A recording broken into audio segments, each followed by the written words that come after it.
제 22강입니다. 3번 오리게네스.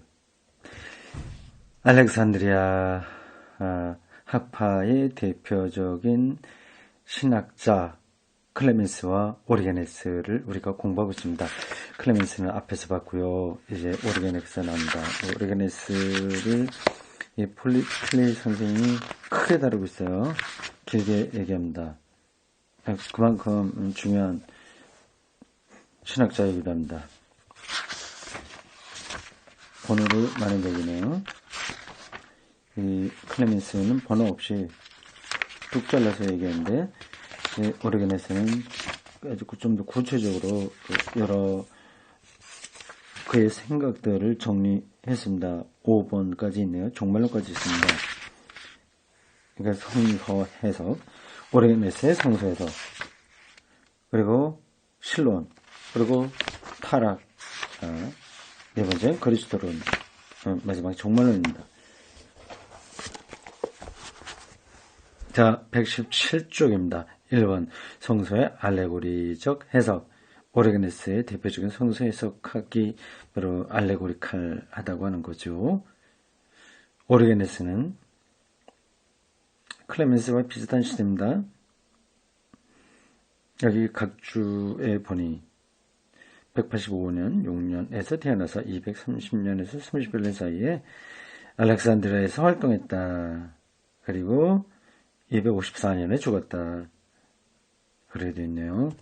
오리게네스는 그의 체계를 자료에 대한 물음에서 시작했다. 이 체계, 이 책 이름일 것 같은데 여기 각주에 나온 원리들에 관하여라고 했을 때 그 원리, 그게 이제 체계죠.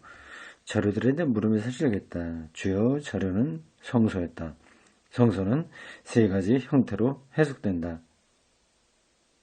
첫째, 성서의 신체적인 의미에 의한 해석이다. 신체적 의미에 대한 해석이다. 이것은 역사적 사실의 보도로서 누구에게나 이해될 수 있는 성서의 자의적, 문헌적 의미의 해석이다. 이건 이제 간단한 겉으로 드러난 것에 대한 해석이죠. 그러니까 모세가 신의 산에서 십계명을 받았다라든지 호렙산에서 부름을 받았다든지 하는 것을 가리킵니다. 둘째는 성서의 흔적, 의미, 곧 도덕적 의미 해석이다. 첫 번째는 소매틱 이렇게 돼 있어요. 소마, 이게 몸이라고 하는 뜻이거든요. 소마, 헬라어로 소마요. 그리고 이 흔적이라고 하는 것인데,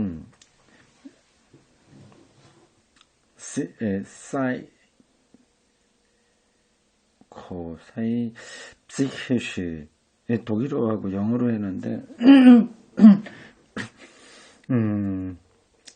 psychisch, 이거 스펠링 독일어는 맞는 것 같아요. 영어로는 잘 안 되네요. 이거 혼이라고 하는 뜻이거든요. 근데 왜 흔적이라고 했는지 모르겠습니다. 흔적 의미, 그 도덕적 의미의 해석이다. 이게 어쨌든 오리게네스의 특별한 용법인 것 같습니다.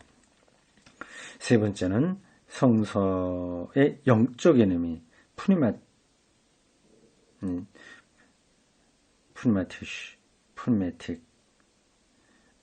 의미, 곧 정신적, 신비적 의미와 해석이다.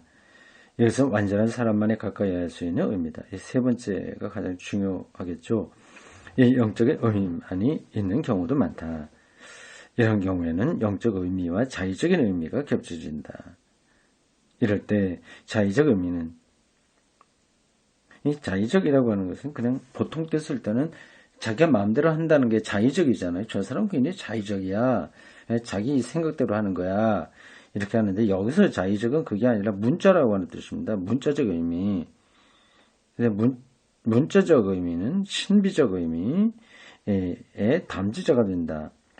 이 영적 의미를 발견하기 위해서 알레고리칼 방법에 사용되지 않으면 안 된다. 이 알레고리칼 해석 방법이 기독교 성서 해석에서 오랫동안 중심으로 자리를 했습니다. 종교개혁 시대까지도 그러한 게 살아남아 있었어요. 알레고리예요. 말하자면 구약에 나오는 요셉을 가리켜서 이제 그리스도의 모형이다 하는 겁니다. 모형론이라고 한 말하고도 비슷합니다.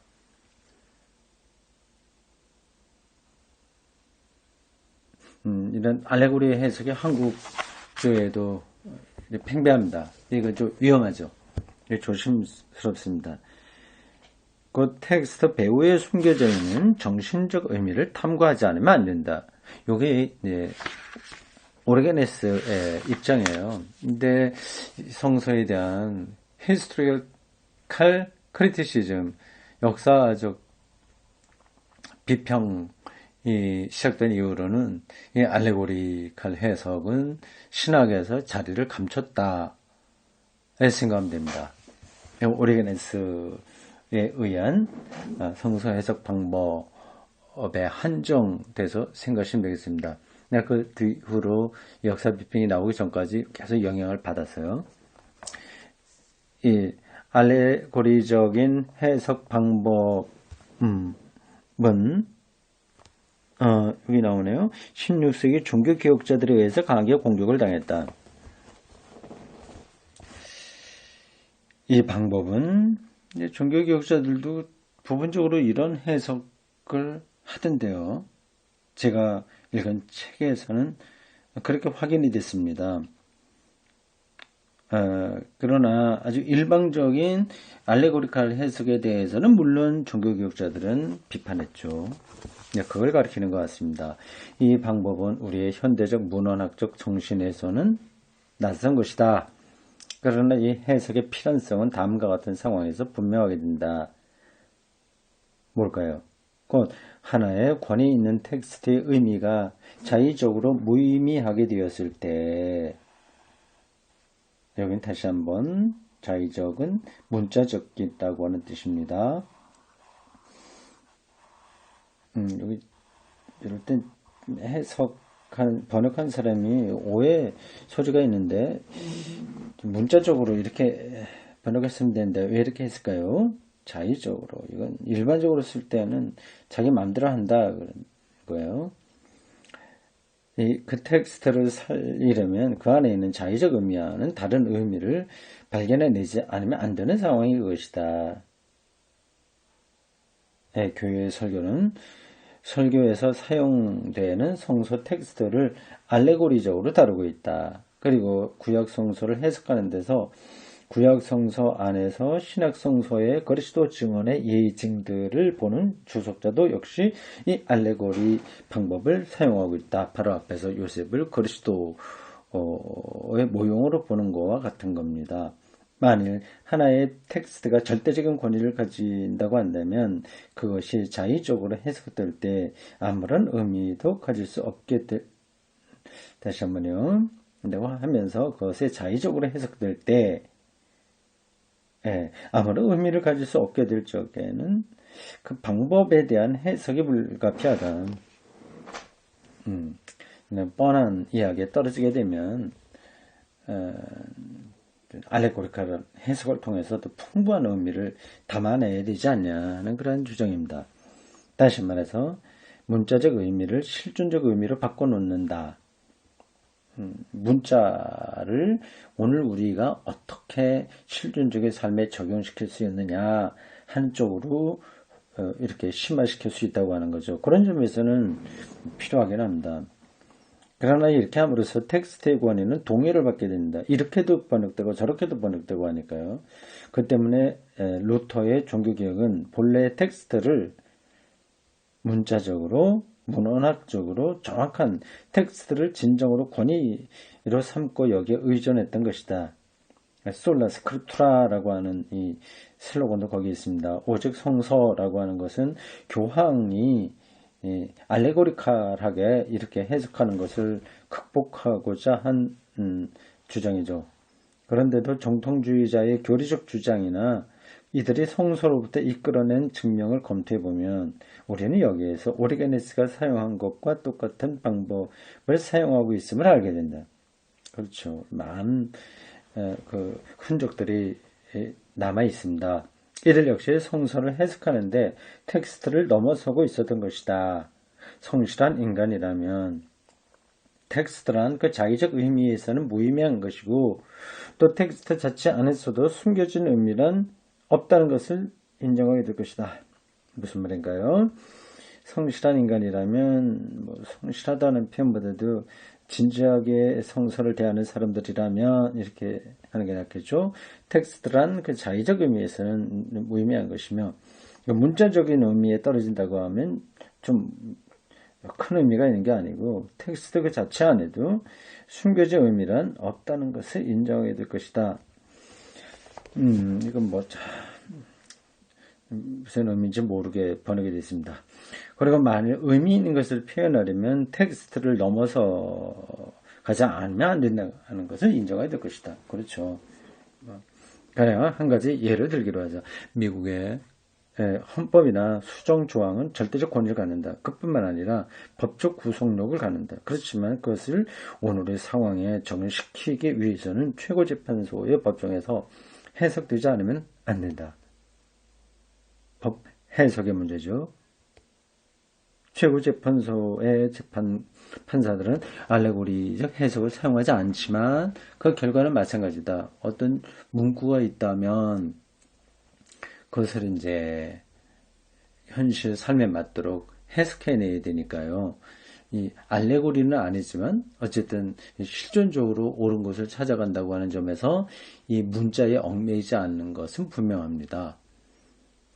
대한민국은 민주공화국이다라고 하는 그 말도 이제 실제 삶에서는 해석돼야지 그 말만 갖고는 이게 뭔지를 잘 모르는 거죠.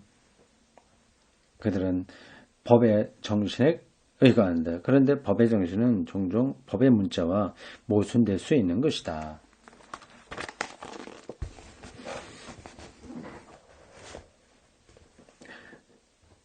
성서 해석의 방법은 그리스도인의 두 계층에 대응한다. 첫째로, 대다수의 단순한 신자는 성서의 권위와 교회의 교서를 충분히 이해하지 않고 받아들인다. 그렇죠. 이들은 원시적인 방식으로 신화론적 표현, 을 문자 그대로 이해한다. 신화를 그냥 문자 그대로 이해한다. 불투만은 그 신화를 극복해 보고자 했어요. 탈신화했습니다. 신화적인 표현을 그대로 문자적으로 이해합니다. 노아 홍수가 일어났다고 하는 걸 그대로 믿는 것 같아요. 그런 계층이 대다수입니다. 또한 오리게네스가 은유적으로 묘사했듯이 그들은 육체의 병을 치유하는 기적설화에 머물러서 예수와 세 제자들과 함께 변화사로 올라가는 것을 그만둔다. 이건 어떤 그 문학적인 뉘앙스가 숨어있는 문장인 것 같습니다. 요거 폴틀리의 이 말은 그 뒤에 나가면 좀 나올까요? 기적설화를 그냥 머물러 있어서 또 신비로운 세계에 올라가는 것을 그만둔다고 하는 건데 봅시다. 이 변화 기사는 산상 변화에 대한 이야기는 정신적 의미를 찾으려고 문자적 보도의 수준을 넘어선 사람들을 위한 하나의 알레고리다. 오리게네스는 문자적 의미를 넘어서지 못하는 사람들을 원시적이라고 부른다. 이들은 신앙을 가질 뿐이지 그리스도교의 완전성에 이르지 못한 낮은 단계를 포함한다. 그러나 모든 그리스도인들은 이 단계에서 시작하지 않으면 안 된다. 그렇죠. 여기서 시작되어갖고 앞으로 나가야 되는데 나가지 않은 게 문제죠. 나가게 되면 그걸 못 나가게 하는 교회 지도자들도 많습니다. 이런 데 머물러 있으면 목회하기가 편한 거죠. 근데 성숙한 시대에는 불가능한 거죠. 둘째 단계에 도달해서 영지의 은총, 곧 인식의 은총을 받은 사람들도 또한 그렇게 하지 않으면 안 된다.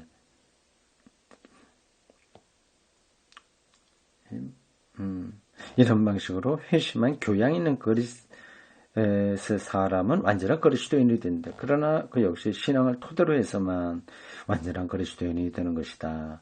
이 신앙은 프로테스탄티즘에서처럼 인간을 신과 다시 결합시키는 은총을 받아들이는 신앙의 의미로서 이해되지 않았다. 여기서 신앙이란 어떤 권위의 승인고 타율적 진리의 승인으로서 이해됐다. 그런데도 신앙의 첫 단계는 그 둘째 단계의 전제가 된다. 다시 말해서 신앙의 첫째 단계는 그리스도교 메시지의 자율적 이해의 전제가 된다. 결국은 자율적 이해로 나가야 되는데 그러나 첫 단계에서는 타율적일 수밖에 없다고 하는 겁니다. 폴 틸리의 철학, 신학의 특징 중에 하나가 여기 나타나는 거예요. 타율적, 자율적, 신율적 이렇게 얘기합니다. 인간의 발전이죠. 타율적으로 시작해서 자율적 인간으로 갔다가 신율적 그렇게 나가는 거예요. 신앙의 둘째 단계는 첫째 단계를 폐기하지 않는다. 오히려 신앙의 둘째 단계는 그 첫 단계의 바탕에서만 가능하다.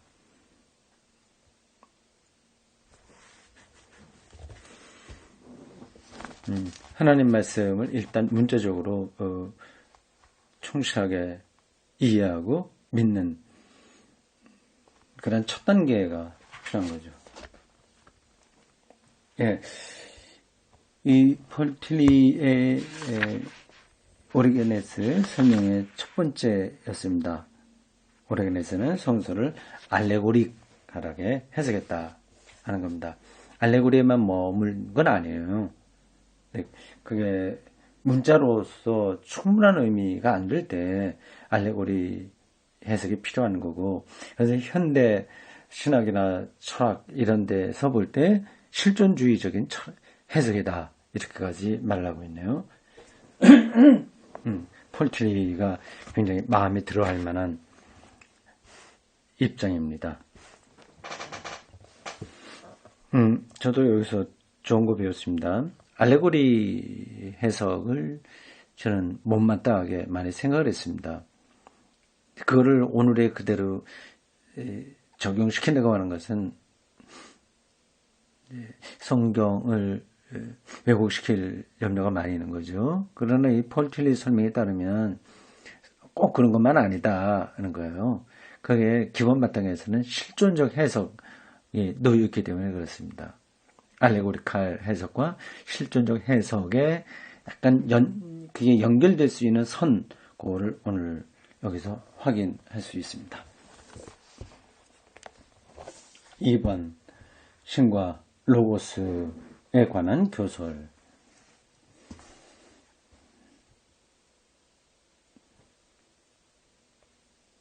오리게네스의 체계에서 처음 나온 교설은, 이 책이라고 하는 것은 앞에서 얘기한 대로 이 사람의 책을 이야기하는 것으로 보여요. 이 사람의 대표적 책이 원리들에 관하여라고 되어 있어요. 하여튼 자기 신학 체계를 그 책에서 세웠습니다. 오리게네스의 체계에서 신학적 체계죠. 처음 나온 교설은 신에 관한 교설이다. 오리게네스만이 아니라 다른 신학자들도 비슷하죠. 물론 신이 아니라 인간에서부터 시작될 수도 있습니다. 신은 존재 그 자체다. 존재 그 자체다. 따라서 신은 모든 존재자를 초월했다. 여기서 이 존재와 존재자가 나누어서 사용됐습니다. 하이데거가 가장 특별하게 설명한 건데 폴 틸리가 그 존재하고 하는 이야기겠죠. 존재와 존재자 관계입니다. 존재는 존재자를 가능하게 하는 근원적인 힘을 가리켜요. 보통 우리는 이걸 구분하지 않고서 사용합니다. 근데 철학적으로는 그 구분이 필요하죠. 신은 그 본질에서 인식을 초월해 있다. 우리가 생각할 수 있는 것을 넘어선다고 하는 겁니다. 인식이란 주관과 객관의 분리를 전제하고 있기 때문이다. 그렇죠. 내가 나무를 본다고 할 때 나는 주관이고 나무는 객관이잖아요. 이 분리되어야만 내가 나무를 인식하는 겁니다. 근데 신은 그걸 주관과 객관을 뛰어넘는 거예요. 신은 불가변적이며 순환성을 초월했다. 신은 모든 것의 근원이다. 불가변적이고 순환성을 초월했다. 근원이다. 이것도 다르게 이야기 될 수 있는 건데 일단 틸리헤의 설명을 따라가 봅시다.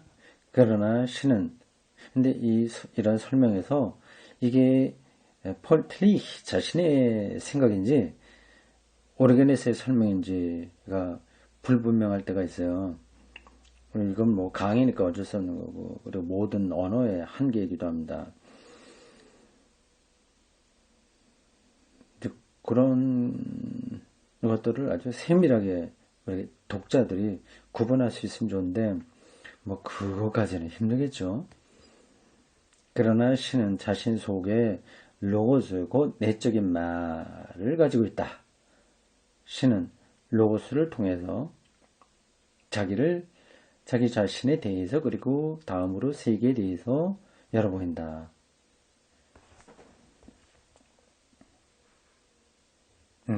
로고스는 존재의 창조적 힘이다. 존재의 창조적 힘이다. 로고스가 그렇다고 하는 겁니다. 모든 존재의 힘은 로고스에서 결합되어 있다. 이런 정도면 로고스는 신이죠. 말하자면 로고스는 모든 존재의 우주적 원리다. 이런 정도면 로고스는 똑같이 신이죠. 그러니까 초기 교부들과 신학자들이 이 로고스론을 받아들이지 않을 수 없었던 겁니다. 거기에 매력을 느낄 수밖에 없는 거예요. 그러니까 그 신플라톤주의자들이 설명하는 로고스를 들여다보니 하나님을 설명하는데 안 맞거든요. 모든 존재는 로고스 안에서 하나가 되어 정신적인 세계를 구성한다. 이 신적 로고스는 영원으로부터 발출하여 유출되어 신적 심연에서 영원히 유출된다. 이것은 마치 광채가 빛의 근원으로부터 방사하는 것과 같다. 따라서 우리는 로고스가 존재하지 않았던 때가 있었다고 말하는 것은 상상조차 할 수 없다. 만약 그렇게 한다면 로고스의 영원성은 부인될 것이기 때문이다. 예, 이렇게 로고스론이 규정되고 있으니 요한복음 기자가 태초에 로고스가 있었다고 말을 하지 않을 수 없었던 거죠. 예수 그리스도를 설명하는 이야기잖아요. 그러니까 예수가 역사 안에 있었던 것은 분명하지만 그가 그 역사를 초월해 있다고 하는 사실을 설명하려고 하는 거예요. 이게 긴장이 있습니다. 예수는 분명히 우리와 똑같은 인간의 몸을 가진 인간 자체로서 시간 안에 있지 않습니까? 그런데 그를 메시아이고 하나님의 아들로 고백하게 됐습니다. 그렇다면 신의 성질을 가지고 있어야 되잖아요. 그러면 영원해야 된단 말입니다. 창조 때 당연히 존재해야 되는 거죠. 그러니까 그런 고민이 있을 때 로고스 개념을 성서 기자들과 초기 신학자들이 듣고 알게 된 거예요. 그래서 예수를 로고스라고 말을 하고 요한복음 1장 1절에서 태초에 로고스가 있었다. 그렇게 기록한 겁니다.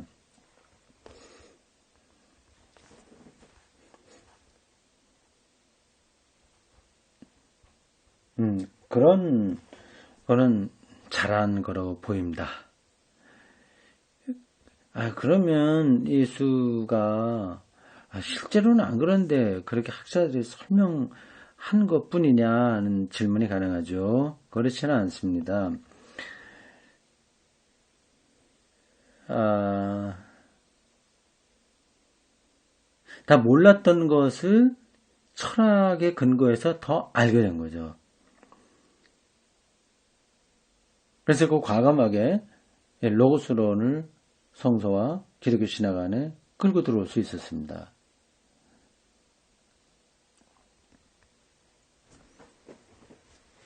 로고스는 영원하다. 신적 실제로부터 나오고 피조물처럼 무로부터 창조된 것은 아니기 때문이다.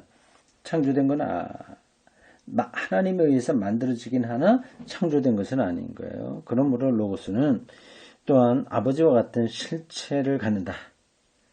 여기서 호모 우시우스 투 파르티, 아버지와 한 실체인 존재라는 정식이 처음으로 생겨난다. 그러니까 예수의 정체성에 대해서 아버지와 하나님 아니냐라고 하는 신학적 논의가 여기서부터 처음 나왔다고 하네요. 그러나 로고스는 그것의 영원성에도 불구하고 아버지인 신보다 낫다. 아버지만이 근원을 갖지 않는 존재고 자존적 신이다. 반면에 아들은 아버지에 의해서 존재한다. 아들은 신의 성품 곧 신의 본질, 신의 본성의 현상이며 신 그 자체는 아니다. 여기서 이제 기독교 고대 정통주의 신학하고 오리게네스의 빈 틈이 나오는 겁니다. 예수를 신 자체가 아니라고 이야기하면 정통주의에서는 받아들일 수 없는 거예요.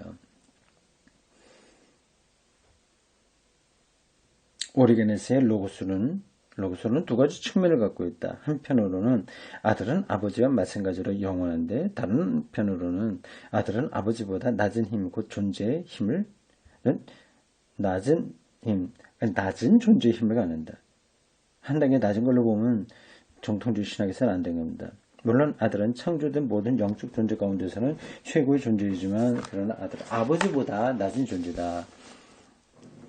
뭐 그런 요소, 그렇게 말할 만한 요소들은 성서 안에 물론 당연히 있어요. 예수님도 하나님에게 기도하고 했다고 한다면, 기도의 대상을 하나님으로 여겼다고 한다면, 동일하다고 하면은 기도를 할 수 없잖아요. 자기가 자기에게 기도하지 못하니까.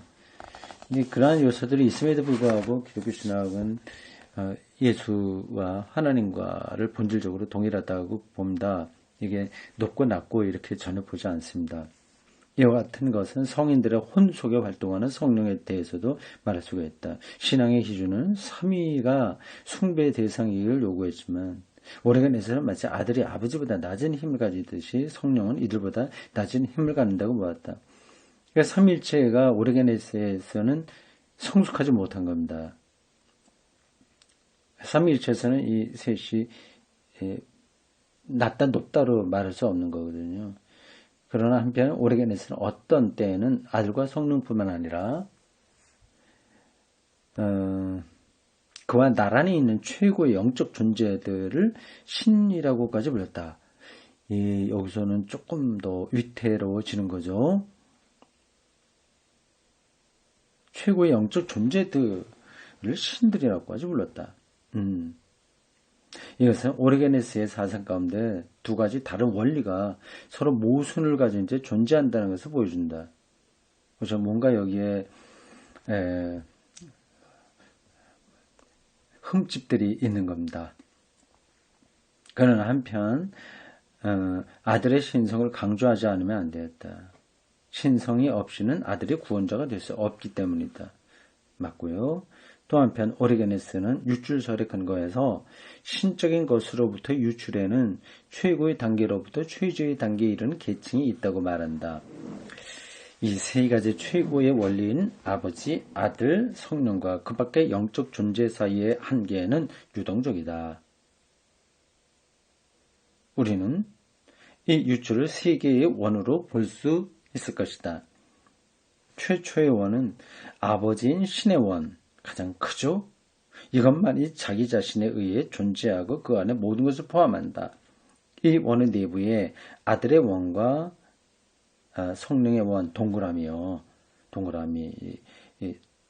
도식적으로 그리는 겁니다. 큰 원 안에 작은 아들의 원, 동그라미, 성령의 동그라미가 있다. 이 두 동그라미는 낳은 것이지 만들어진 것은 아니다. 이런 표현들이 고대 신학자들에 의해서 된 특별한 것들입니다. 하나님, 이게 이제 니케 신조 같은 데는 이 비슷한 흔적들이 있어요. 나은 것이지 만들어지는 것은 아니다. 피조된 것은 아니다. 하나님이 낳지만, 하나님에게서 나왔지만, 다른 것들처럼 만들어진 것은 아니다. 마지막 가장 작은 원이 피조물의 존재의 원이다. 어떻습니까? 머리가 이제 쪼개지려고 하죠.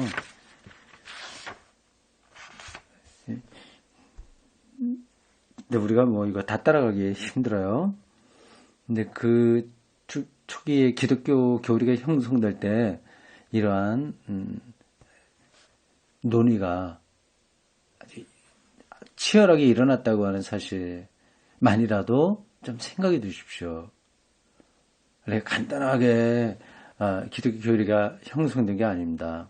그리고 이러한 논쟁, 이러한 사유의 치열한 어떤 그 관계들 이런 것들은 그 신앙 체계가 신앙이 풍요로워지는데 그리고 건강해지는데 중요한 요소들이었습니다. 만약 그런 것도 없이 어떤 이 교주 같은 사람이 방 안에 들어앉아서 기도 많이 해서 혼자 생각 많이 해서 독창적으로 뭐를 써냈다고 한다면 그거는 아무리 뛰어난 거라고 하더라도 그거는 이제 금방 힘을 잃게 되고 말죠. 기독교는 예수 경험을 이렇게 치열하게 그 당시에 주변의 큰 사상과 깊은 대화를 통해서 변증했습니다. 그 결과가 지금의 기독교까지 온 거죠. 그러한 노력은 지금도 쉬지 말아야 되고 세상 끝낼 때까지 가리라고 봅니다. 그것이 멈추어지게 되면 기독교는 이제 다른 종교가 되겠죠. 힘을 잃을 수도 있고요. 여기까지입니다.